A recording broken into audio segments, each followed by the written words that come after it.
Most people believe the biggest problem in life is a lack of discipline. They think people fail because they don't try hard enough, because they quit too early, because they lack grit. But if you're watching this, that probably isn't your problem. In fact, your problem might be the exact opposite. You don't lack motivation. You have too much of it, pointing in too many directions at once. You wake up with ideas. You see opportunity everywhere. A new skill, a new business, a new creative path. And for a brief moment, each one feels like this could finally be it. But then something happens. You stall, not because the work is hard, but because choosing one path feels like shutting the door on 10 others. So you delay. You research, you plan, and slowly that excitement turns into pressure, then into guilt, then into a quiet sense of failure. Psychologist Barry Schwartz called this the paradox of choice. He showed that when humans are given too many options, they don't feel empowered, they feel paralyzed. And what's worse, once they finally choose, they are less satisfied with the outcome. This isn't a motivation issue, it's a cognitive one. Society doesn't recognize this problem very well. Instead, it labels you unfocused, undisciplined, a jack of all trades, master of none. That phrase alone has probably done more psychological damage to curious people than almost anything else, because what it implies is that depth and curiosity cannot coexist. But history completely disagrees. Leonardo da Vinci was a painter, engineer, anatomist, inventor, and architect. Goethe was a poet, scientist, and philosopher. Benjamin Franklin was a writer, entrepreneur, diplomat, and inventor. These people weren't confused. They weren't scattered. They were operating under a different model of mastery. For most of the 20th century, careers worked like assembly lines. You picked a role, you stayed in it, you repeated the same tasks. Psychologists call this a kind learning environment, where the rules are stable and repetition leads to mastery. In that world, specialization was optimal, but today we live in what researchers call a wicked learning environment. The rules change, feedback is delayed, outcomes are unpredictable. David Epstein, in his book Range, shows that in these environments, generalists often outperform specialists, not because they know less, but because they can transfer knowledge across domains. Think about real life. A software engineer who understands psychology builds better products. A marketer who understands storytelling outperforms one who only knows analytics. A founder who understands systems, people, and incentives makes better decisions under uncertainty. This ability is called far transfer, the skill of applying patterns from one domain to solve problems in another, and it only exists if you've explored widely. But here's the trap. Exploration without depth creates anxiety. You know about many things, but don't feel anchored in any of them. So you start doubting yourself. You feel behind your peers who picked early and stayed put. You scroll LinkedIn and wonder if you messed everything up. The solution is not to abandon curiosity, it's to structure it. Instead of committing to one identity for life, commit to one pillar at a time.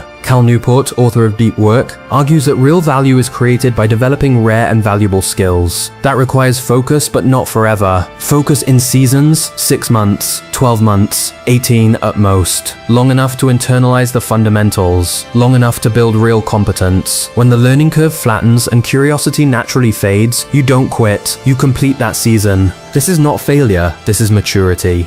Now, let's talk about work. Because this is where many people feel ashamed. You were told your job must be your passion, that if you're not fulfilled every day, you're doing life wrong. That idea is dangerous. Viktor Frankl, a psychiatrist and Holocaust survivor, argued that meaning does not come from pleasure or passion, but from responsibility and contribution. Sometimes a job is not your identity, it's your platform. A stable job that doesn't drain your nervous system gives you surplus mental energy, and that surplus is what fuels exploration, learning, and creativity. High-stress dream jobs often consume everything, frustrated, leaving nothing left for growth. Finally, there is one last critical piece. Your mind produces more ideas than it can hold. If you don't capture them externally, they turn into noise. The sociologist Nicholas Lutham built an entire career using a simple note system. He didn't rely on memory, he relied on connections. When you write things down, you give yourself permission to let interests go, without guilt. Years later, those ideas resurface in unexpected ways. That's where originality is born. So if you feel overwhelmed, if you feel stuck despite your potential, if you feel like your mind doesn't fit the world you were given, you are not broken. You are built to connect things. And once you stop fighting that and start designing around it, the anxiety softens, the self-blame fades, and for the first time, your many interests stop feeling like a curse and start becoming what they always were, your edge.